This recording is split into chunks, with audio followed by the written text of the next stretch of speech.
Hello and welcome to the Round Ball Australia podcast. My name is Lachie Avil, and grappling off his deathbed, at least it kind of sounds like it. Joining me today is Matt Olsen off the back of the Socceroos 3-0 defeat to Colombia. But of course, Matt, that's not all the football that's been played today. It has been an incredible day / night / all night of international football around the world. Some incredible stories that we're going to touch on a little later in the show. It's been quite an incredible 24 hours.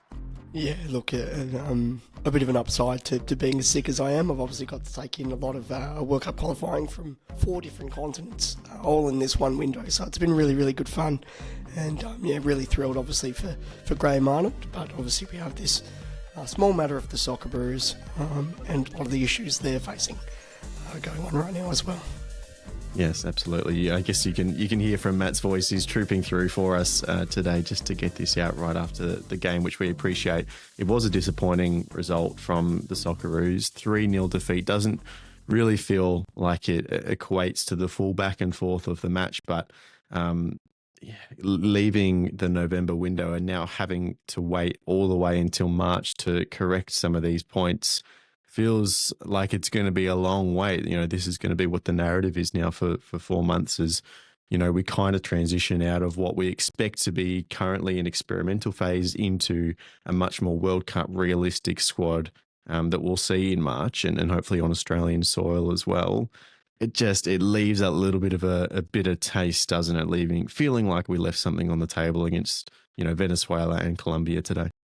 Yeah, and I think something that you always kind of got to realise with these windows is they are all about the rotation and the experimentation and things like that. I can think back again to the going into the Russia World Cup where we had these impressive results. We beat Czechia 4-0, we beat Hungary 1-0. We were looking a lot better, but then we also went to Oslo and lost to Norway 4-0 and had a result like that was shocking. And, we were looking like the worst team at the tournament. Came out, were very respectful against France and Denmark. So these things have a funny way of finding themselves out come World Cup time, right? But I guess the issue is just both the system that Popovich has employed, some of his decision-making, and ultimately the way that this Colombia game in particular fell apart. A lot of questions to be asked about it. All right, well, as we like to do, we're going to jump into our 5 things we learned from the Socceroos 3-0 loss to Colombia. And number 1, Matt, is that the Socceroos struggle against South American sides. We've seen this against Venezuela as well. And, you have a unique kind of perspective, I guess, on why you think this is the case. Yeah, so I come back to the fact that I think when we look at the Australian sort of curriculum and how it's set out, I think a lot of our teams national teams are naturally set up to be quite counterintuitive and sit back a lot whilst also being able to play on our strengths, particularly with a lot of wing play and things like that as an asset. And for whatever reason, it works really well playing against a European opponent, an African opponent that we've been able to see over time, but we've never really been able to pick that moment very well against teams from the Americas as much. And you look at this window and the last window in particular, it's a pretty destructive loss to the USA. This rotated side have been bested by Venezuela pretty comprehensively. And now this game against Colombia where everything's fallen apart. Something doesn't sit right with me. And when I look at the commentary from a lot of these nations about us, the USA were very arrogant for whatever reason, but they had a bit of a stereotype in our mind of the way we'd sit back playing really deep, and it's exactly how we've kind of played into their hands.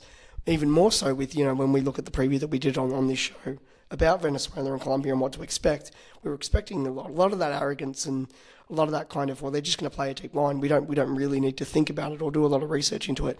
We know that they're going to play very deep, and ultimately I think it plays more into their favour when you've got Tony Popovich sort of not really wanting to adjust his system as much and continually holding that deep line. It really does seem to play into their favour a lot more against that calibre of opponent. So it's just a big takeaway for me, because in a World Cup scenario, we'd want the ability to change in real time, and there was just none of that today, tactically speaking. Yeah, and especially reacting to different moments in the game, right? Like Popovich said after the game, bit of a BS penalty to give away, which I agree with. It's just ridiculous. I thought the ref got baited in a little bit, but that does happen with South American teams, right? On occasion. And you go 1-0 down, and yes, it's not the way you would have liked to. And, you probably think on most days you don't cop a goal as, quote unquote, unfair as that. But this is football, right? Variance isn't going to go away when we hit the World Cups. There are going to be scenarios where you don't feel you deserve to be, but you're going to find yourself 1-0 down. Yet we didn't see a real big shift in trying to push forward to the goal. Honestly, if anything, it just felt like we looked more panicked in what we were doing. And I think that kind of mindset leads itself to Paul Izzo not making a clear decision on whether to go out or stay back on a long ball, and essentially just leaving himself in no man's land and just taking himself out of the equation in terms of defending a goal, right? He just was completely powerless in terms of Colombia getting their second.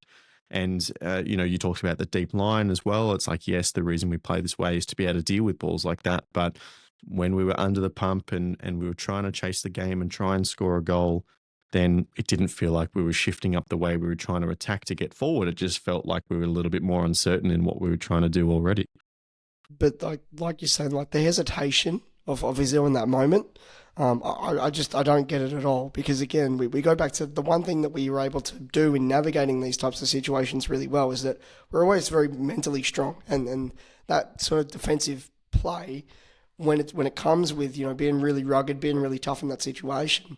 It's where we get a lot of our wins from. The ability to turn around a lot of these games, even within Asia, right? Like we talk about the fact that Tony Popovich's first game against China, they were 1-0 down. We know that they were, in a situation where Saudi took the lead against them as well. It's a situation that we've been in before. But that moment of Izzo really encapsulates the fact that, just what we think would be a usual strength there is completely gone out the window, and very, very bizarre situation from him to just completely back off in the way that he did. Not back off, but commit to a situation that he shouldn't have committed to. Yeah, and we saw this against Venezuela as well. And you mentioned those AFC examples, like we were down 2-1 against Bahrain. Cassini Yengi scores a 96-minute goal. We conceded the first goal against Saudi Arabia in the last match of the group stage as well, but managed to fight our way back in that one. These are situations where, the stereotype of the Australian team is that doesn't happen, is that you keep pushing forward and you put yourselves in positions to make those late comebacks. But it hasn't happened for a while. And now we've lost three in a row. And, the players have to be thinking, in the back of their minds, well, maybe if we just lost that little bit of an edge, and yes, there's the context of rotation, and yes, maybe we'll see something completely different in March. But it has to be getting to your head. And in terms of getting to your head as well, point number 2 of things we learned is that, in my opinion, at the very least, I think Paul Izzo is losing any grip or solid claim he had for the first goalkeeper spot. I think after Matt Ryan settled in at Levante at La Liga, reportedly playing very well, and then we see him caught up in camp along with Izzo and Patrick Beach. You see Patrick Beach playing against Venezuela, you think, okay, a lot of this team is being rotated, a few debuts, did very well as well, deserving of his place. But I think as soon as Paul Izzo was named in this game, myself, including a lot of people, would have been thinking, okay, if this is your, closer to best 11 in terms of what we've got in the squad at the moment, then Paul Izzo is being picked ahead of Matty Ryan. But then you see that second goalie way he concedes it. We were talking with Will, who's our, resident goalkeeper expert as well in the RBA WhatsApp group as this game was going on. He put some blame on Izzo for the third goal as well. In a similar vein, you can kind of see him not decide whether to go and try and claim the corner as it's coming in or stay on his line. And he does appear to make a good save in that first instance, but because he's halfway between the goal line and the ball, he's only able to make that reflex save and the ball is parried uncontrollably and they tuck it home for a third. So I think as much as he's had a really good start to life as a Socceroos goalkeeper, I think his stock's gone a bit down after this game. I just, with regards to the rotation of the team and the goalkeeping position, someone like Matt Ryan's composed enough to, I feel, not lose his head in a moment like that or give away goals in the fashion that he did. I don't see him making a mistake similar to the second one. But I think on this overall point of, we understand that the window is there for rotation, but loyalty to Izzo just because he performed well in the last window and probably has a more stable club situation, certainly more so than what Gauchi did, going on loan and whatever else, more so than Matt Ryan's, club career, which has been a bit of a joke. So I get it. I get that the number one for the Socceroos is very much up in the air. But I just feel that you're still understanding the presence that the Matt Ryan has. I mean, he was captain of the Socceroos, for goodness sake, he does feel like a very safe pair of hands at this particular moment in time to draw on one there. But even again, where some other players are being mixed around, I know there's been a lot of conjecture around sort of Kai Rolls and, is he the best player to sort of have in the wing back role and again, there's a lot of questions that come around. Yeah, there's the rotation that's needed, but how it's employed and who's given what role to play. It's an important one that I just think we have to kind of take with a pinch of salt, but also understand that one thing that comes to mind for me is that I think the Socceroos really are, and the Paramount Plus coverage they were talking about as well, right? There's a clear transition phase that's going on with the team, but we're not really any closer to figuring out who the stable players are, even within a lot of that transition, and it just makes problems worse. So you can imagine when the mentality's down and simple mistakes are happening, that's exacerbated more by the fact that we don't really know who is the stable head to be playing in that situation. So I guess my hope is that Popovic does, right? Like he's the one who does need to know, and a lot of this has been testing, and hopefully he has his idea in his head. And the advantage of that is that you can come in March and have the 4 months off and say this is a blank slate. This is now a 3 to 4 month sprint for the World Cup. We've done our experimentation. This is the squad, our 22 or 23, whatever it's going to be at that time. This is our team that currently I think are the best 23 players to take to the World Cup. There's going to be a little bit of movement after that, of course. There always is. But this is a blank slate. This is now the group. No experimentation, no favors in terms of selection. This is the group that's going to take us to a World Cup. So you can go into a team meeting and you can say that. And to a certain extent, you can kind of wipe this window away and you can just focus on what's next. And I think on Kai Rao's, as you said, which for whoever was producing the broadcast, the L comes before the E. They got that wrong on the substitution. But for me, I think he actually earned his position as that kind of third choice left wing back who can also be versatile at centre back as well, behind Bajic and Boss. We saw Goodwin trialled in the Venezuela game. It was a good idea. I think, as I said this last week, I think it was a good idea to do that, a good experiment to try, given he's played that position before, but defensively he's just clearly not up for it. So Kai Rolls obviously fits that bill there. So I think he did well. But point number 3, and we're talking about leadership roles and players coming back into the side, Jackson Irvine is really critical in midfield, and particularly I think the partnership with Aidan O'Neill. If those two players are fit come World Cup, I'd be extremely surprised if they don't line up for the first game. I just think when the period in the first half, we had 15 to 20 minutes where the Australians looked good. I think it was when these two players were combining in midfield and they were actually able to turn and then progress the ball forward. I think without Jackson Irvine in the squad for the last couple of windows, way too often that midfield two just got way too used to passing the ball backwards and not actually trying to progress the ball in those areas. And I understand that going in as a 2, they're often coming up against a midfield 3, and their job is, basically not to lose that area too badly, because if we're not losing an area where we're a player down, we should have overloads in other parts of the field.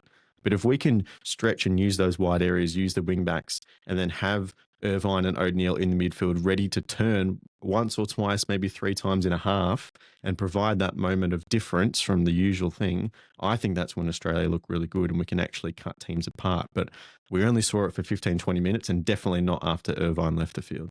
Yeah, I remember when I was on Deadball TV and Jack kind of asked me, tell the world who is like the Australian player that we've really got to look out for. Who's someone that you can just bang on guarantee is always going to be in the team. And kind of reflecting on a bit of the Asian Cup experience and also, again, just that veteran presence throughout the team. So I kind of eardropped O'Neill and also Irvine really in that central midfield position, just being extremely reliable. I think the biggest thing is that we do like to play out into the wider areas as well, but there's an equal amount of kind of leadership there. And I think just a general ability to be able to be quite diverse, depending on the opposition and how they're setting up as well. Because again, if we are playing certain, lower ranked sides, and again, being a pot 2 team at the World Cup, that's going to potentially be something that we can look at, right? I think most would be setting up with a midfield system that's more employed to the defensive tactics, where they're also going to be playing sort of a staggered kind of 2-3 system, and really have more bodies behind the ball. So that's where it naturally plays out into our favour as well. But even in the ability where we ourselves are going on the counter attack, it's just that pivot that you're going to have in that central midfield position where the control's there, and it's something that they can both do very well, that they've both been employed to play at their clubs over time. Certainly O'Neill when he was in Belgium, less so in the MLS. I probably can't speak too much to how he's played there as well, but they're just very familiar with it, and they're a very, very safe pair of hands to have going into, again, you talk about naming the 23. I think they're both very, very safe in terms of being able to consistently play that role in the system that Popovich sort of employs. And one more individual as well to highlight, point number 4, Riley McGree, back from injury, looks really, really good in that 10 role for me. He looked like one of the more, I understand we didn't have a whole lot of, stable possession in the final third, but it just feels like when he gets on the ball, he's the most likely to create something. Obviously had the best chance of the game for the Socceroos with that free kick as well on the stroke of half time, and challenged the keeper more than we did for the rest of the game. But I think because he's had his run with injury and he's back in the Middlesbrough team as well, who are flying in the championship at the moment. So he's a high quality player and he's been out a lot. And I think we forget about his quality a little bit. So we think about, the likes of, up and coming Aaron Kunda or a Martin Boyle or, Connor Metcalf, who started this game as well. But I think Riley McGree really is the, the tip top when it comes to that creative attacking position. I think he's proved over time that he's very, very comfortable at this level. I mean, he played all the way through the 2022 World Cup at a very similar level. Again, is someone that is probably going to back himself regardless of who the opponent is, regardless of the kind of situation that's going on in terms of urgency. We're 1-0 down, we need a goal. And again, his situation at club level has obviously gotten better as well. So I think pretty reliable pair of hands again. Sorry, pair of feet that you're going to get. But someone who also I think has a lot of that leadership quality as well. An older and wiser version of Riley McGree is just someone you can't go wrong with. But again, I do come back to, when you really think about the caliber of opponents that we can face at a major international tournament, there is a lot of diversity that comes into that, right? And I think, again, with someone like Riley McGree, there was even a time where under Arnie, right, they were playing a 4-4-2 system where he ended up pairing with Duke up front for a little bit, right? So it's about being able to kind of be able to play each situation differently. And I actually feel that Riley McGree has more than just being a speedy winger in his locker, and that's also something else that'll really come in handy in a way that we're probably not even really manifesting or thinking about right now. So that's crucial. And then number 5, and you mentioned it just before, the Socceroos are a pot 2 team in the World Cup draw, maybe. Now, a lot of people would have seen overnight as well Scotland's miraculous victory over Denmark, the bicycle kick, Kieran Tierney in extra time, and then the halfway goal to seal it for their first World Cup in, I want to say, 28 years. I think they were 98 was their last World Cup. So whatever Australian, emotion is attached to John Aloisi's penalty that we've been talking about in the last week, this is Scotland's version of that, which was really cool to witness. But an amazing byproduct of that is that Denmark, who were ranked above the Socceroos in the world rankings, now have to go through the playoffs. So by the draw mechanics, as you pointed out is the correct term earlier today, those playoff teams through UEFA and the interconfederational playoffs go into pot 4 in a World Cup draw, which basically means because Italy are going through the playoffs and because Denmark are going through the playoffs, Australia, despite the fact that I'm pretty sure, are locked into 26th in the world after this window, because those 2 teams are going through the playoffs, they become pot 4 teams.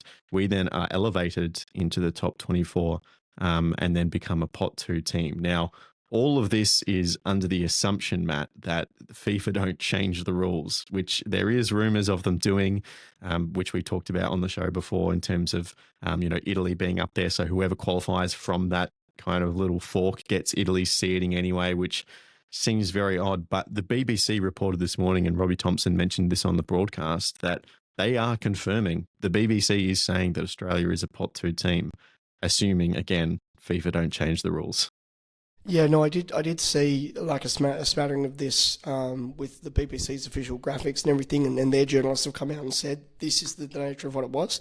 And of course, being a European outlet, they've immediately come out and gone Australia's pot two and Norway's pot three. What on earth? It's like, guys, like you all of a sudden want to talk about the FIFA World Rankings when it's like we've had this entire cycle that's been going on for 3 or 4 years. You've not mentioned it once. I hate the sensationalism around it. It really really bothers me.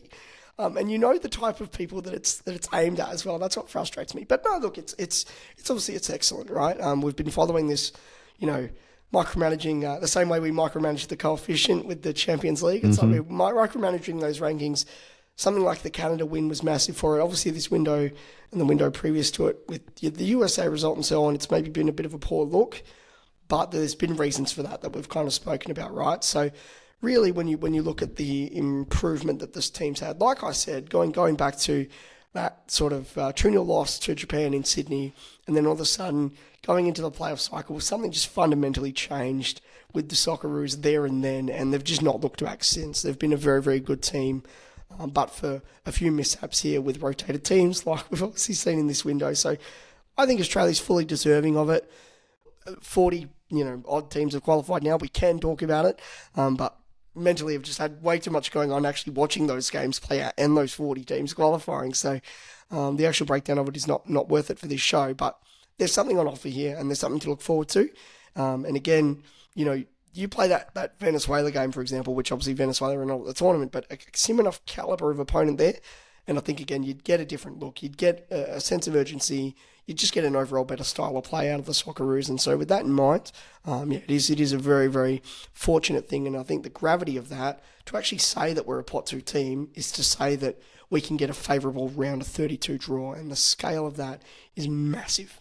Of course, Matt, there was another massive moment in Australian football, really, as well this morning. Graham Arnold over in Barca, just in the nick of time, managing to eke a 2-1 win, 3-2 on aggregate over the UAE. Man, after the last window as well, the UAE must really hate Graham Arnold. The last cycle, I should say, World Cup qualifying, of course. The Australians going through this route with Graham Arnold at the helm.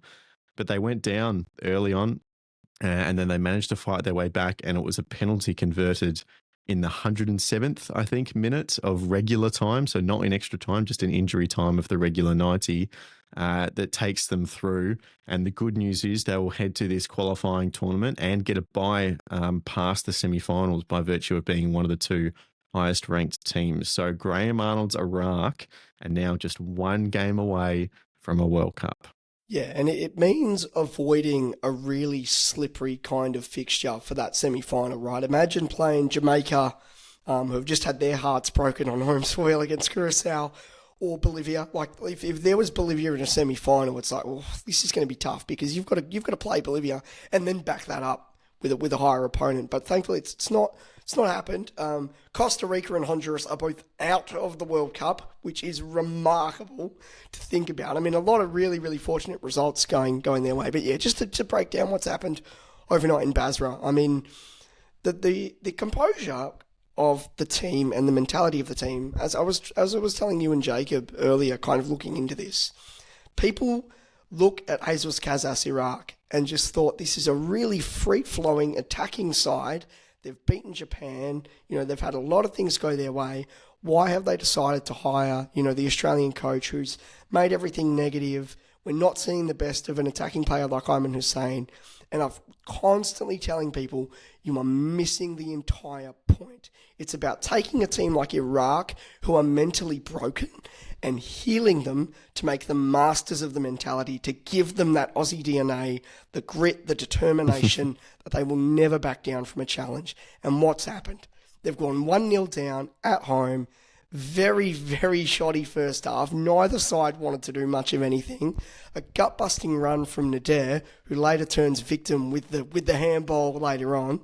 I mean, it was a very, very free-flowing goal that really came out of nowhere to open things up. And then it was like, okay, well, what are they going to do to be able to really push this on? And again, the beauty of it was they really didn't have to do a lot. It was only 14 or 15 minutes before they got the equaliser. And it was a brilliantly weighted free kick. Mohamed Ali getting on there with the header. I think the header took a deflection, so it was like just a bit of fortune going their way, but they were pushing hard, and it was just, those momentum swings that can happen in a football game where it's like one team's clearly looked better for 50 or 60 minutes, and then for no reason other than for just pure entertainment purposes, this big momentum swing happens in the other team's favour, and it was just like, okay, well, now a goal's coming. A goal's coming, and it did. And then, again, with 60,000 people in Basra, first time since, basically winning the Asian Cup in 2007 that Iraq has been on the world stage, that they've been relevant as a national team. And it was all about, when we're in this situation, how are we going to be able to recover from it? How are we going to be able to have the fortitude and the mental strength to pull through and win this? And it's exactly why Rob Stanton, Graham Arnold, René Mullenstein, the Australian regime are there in Iraq for this exact purpose. And what's really beautiful is the whole leadership group, staff from the Iraqi FA, they've embraced Graham Arnold, they've embraced the Australian mentality and told all the naysayers to believe in the project. And it's so beautiful to me. All of the footage, I don't know if you caught the viral video on social media. Graham Arnold refused to look at the penalty when it was being taken, and he's run away. And the staff that were there in that moment to cherish the moment with him and yell at him and hug him and kiss him, it wasn't Stan and the Aussie boys that were doing it with him. It was all the Iraqis because they've understood it. And also the mind games that went on when the penalty was taken. Sorry to naturally go off on a bit of a tangent here, but another thing that really, that the Andrew Redmayne, I said it in the group chat, that they're going to need the Andrew Redmayne heroics to happen here. And really it did, because Ali, who had scored the earlier goal, stood there. So people talk about the 90 plus 17 minutes. Why did it take so long? The VAR check alone took a good 5 or 6 minutes. But then when everyone realises, okay, this penalty is going to decide the game, they all just start playing mind games, and it's an absolute, it's absolute chaos. UAE, there's about 8 UAE players who are standing in the box, and the referee's just sitting there waving, going, no. And then Isa and Ali have the face-to-face where it's like, you're about to take the kick, I'm about to save. Who's gonna be the master of mentality in that one-on-one situation? And then Ali gets the last laugh because he goes in to step to take the penalty, picks up the ball, hands it to the centre-back, Alamari. So Isa's just been completely undone there by him giving the ball to Alamari. And then Alamari, within 3 seconds, has already kicked the ball, and that's it. Iraqi going through. So just really fantastic to me that is the kind of thing that Jesus Kazas coached Iraq would not be doing. Because UAE, the time wasting, everything that we know is going to go on there, they're going to be in your face, they're going to give you a hard time. That last minute decision of your striker giving the ball to the centre-back to take the penalty, that's exactly what they needed. And that was their Redmayne moment. So just more absolute mastery from Graham Arnold, and I cannot wait to see what happens in March in Mexico. And if only I saw this post on Twitter the other day. One of the worst things they've done, we talk about moving the qualifiers after the draw so you can't place them, but putting them on neutral soil. Could you imagine being, the second ranked team of this 6 that are going through qualifiers, earning the right to host that game back in Barca in front of, 65,000 fans that were pumped into that stadium a good 45 minutes before kickoff. And you imagine what the scenes that look like, and you think about, watching Australia versus Peru at 4 a.m. 4 years ago, and the difference between, that and, qualifying in Sydney with all the fans. That is what this qualification stage has done. So that's unfortunate. That's a really bad part of it for me. But credit to Graham Arnold. He's done an exceptional job, and just one game away from the World Cup. Doesn't appear like he's going to be coaching Perth Glory anytime soon. They're going to have to keep looking, unfortunately for you. But look, one of just a number of incredible stories. We touched on Scotland over Denmark, the Republic of Ireland beating Hungary the other day, just to get through to the qualifiers was incredible. All those videos from that airport pub with people going crazy and different clips is extraordinary to see. Man, I'll leave this note for you as our final piece on the international football. Can you stand people that don't love international football and just want to go back to clubs? That people would rather watch, Sunderland have a surprise win over Everton and not take in like what we've actually just seen over the past like 12 to 15 hours. I mean, literally, it was like every single game I turned on, right? So I had like other games that was on my laptop, and then game like a main game that I had on the TV for every confederation. So we started with Iraq, and it was like 107th minute winner. That's awesome. And then I turned it on I've changed immediately onto the Scotland game, and it was like, oh wow, 1-0 within 3 minutes. Denmark have outshot them like 15-1 at one point, and then they go 2-1 up, and then Denmark scores again, and it's just like more and more drama. And then I've gone from that game to watching Jamaica and Curacao, where like Curacao have put 10 men behind the ball at all costs, stopping this, Jamaican onslaught late on. Jamaica get a penalty, and then the penalty is overturned, and it's just like, this is insane. This is the Netherlands and Antilles / Curacao as a country or nation, territory, however you want to describe them.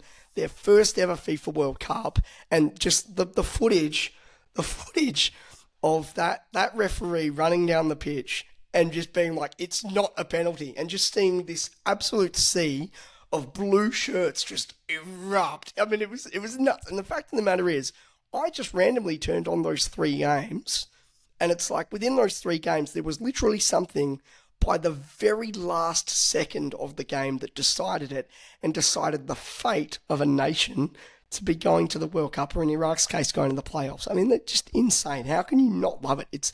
It is literally like the Aguero moment times 1,000, because we're seeing it from all these different countries, all these different cultures. Just the scenes are just unreal, and the FIFA World Cup is just such a beautiful thing. Love it. It's amazing. I cannot wait for the tournament in June, July next year. It's going to be extraordinary. Finally, just for today, we saw this news come across Wednesday afternoon, and I wanted to bring it up with you because you've been following the Under-20 World Cup, where we've seen a similar thing. So in the Australian Championship, going into the knockout stages, so this weekend and through to the semis and the final, they will be implementing a form of VAR called the Football Video Support System. FVS is the official FIFA acronym, is my understanding. Now, why this exists is to supply a form of VAR to competitions that don't have the technical camera and review set up to operate proper VAR. And the way it is implemented is not that referees automatically review certain decisions and you go through that whole process.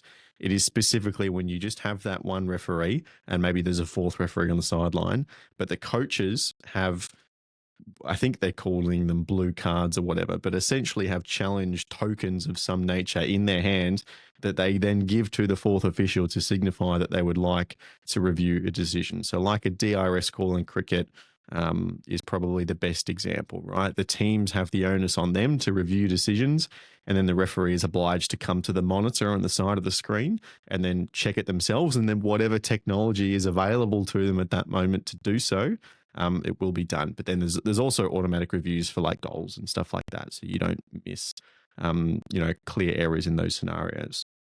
This is fascinating, Matt. I would love to hear, talk to your experience watching the Under-20 World Cup, but also in the context of Australia frequently being one of these countries that is often a guinea pig or a leader in terms of adopting this kind of new technology as well.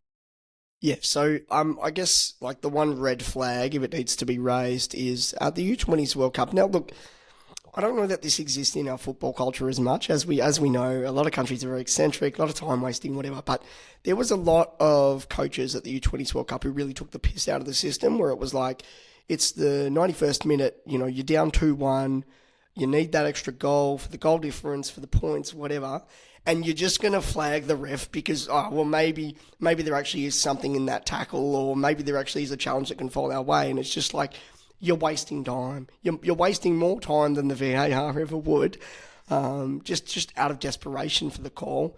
And then also there's a use of it where it's actually just used straight up as a time-wasting mechanism, where it's like, again, there's that one challenge where I think everyone can see on the consensus probably a yellow or whatever, and this person's going to call up and say, maybe the player should have been given a red or something like that. So that's probably just the concern, is that the overuse of it, and in more of a like tennis or cricket style where it's like you are going to be given the 2 or 3 extra challenges as opposed to just kind of one, and then you can regain the challenges so you really can use it a number of times. When it comes to that time wasting mechanism and whatever, you know, again, people are just going to go for it, right? And that's just a massive flaw. So it definitely has its issues in a game like football where, you know, even with, I think, sports like tennis and cricket, you can clearly see if the ball was close to the line, or it was close enough to being an LBW call, things like this, where the rules are a bit more kind of arbitrary in their nature. With football, things can just happen in any direction. Any type of foul can happen, and because of that, and because of the more subjectivity of the rules, as opposed to a ball hitting a line, a ball hitting a pad in line with kind of, you know, the offside, it's just more of that can really be manipulated. So that's the concern. In terms of kind of the volume of it, in terms of us not having the facilities at our disposal, I can respect that they've actually had to step in and say, we don't want the first ever quarterfinals, semi-finals, the grand final of the Australian Championship being decided by something that's really egregious. That would just be a terrible look for the game, terrible look for the association. So let's step in and try and find a solution. So both, applauding you know, the effort in putting the system in place. I think it'll give a lot of reassurance to the coaches and the teams and everything, and it's completely the right way to go about it. But at the same time, its usage at the U20s World Cup was pretty sketchy, to say the least. So, it's up in the air, I guess. Fair enough. It'll be fascinating to see how it plays out. But that will do for this episode of the Round Ball Australia podcast. I'll let you go and get some sleep, Matt. But appreciate you soldiering on. And what a special day of football it has been. Yeah, absolutely massive. And sorry, just one thing I wanted to point out there when I was talking about Curacao. So Dick Advocat, who famously about 10 years ago said he was going to retire from coaching after keeping Sunderland up in the Premier League, he's still coaching. He's still coaching the Curacao. He came in as like a director of football and then just ended up becoming head coach of Curacao. He had a family emergency, so he had to fly back to the Netherlands. So when I told that story about like Jamaica got the penalty and then it was disallowed, I was just thinking of Dick Advocat being in his apartment in the Netherlands. God knows what time of day it would have been. It probably would have been like lunchtime or something. I don't know. And he's just sitting there watching this all play out. And it's like the head coach of the team is tens of thousands of kilometres away. It's just beautiful. It's just absolutely beautiful. So, just love the World Cup at every opportunity. A country of 150,000 people, the smallest nation by population ever to qualify for the World Cup. Something very, very cool. Long live international football. Long live the Socceroos. Of course, the A-League's back this weekend. Catch us back on Friday where we'll take you through the upcoming week's action. But that'll do. Thank you very much for your company as always. We'll see you next time. Goodbye.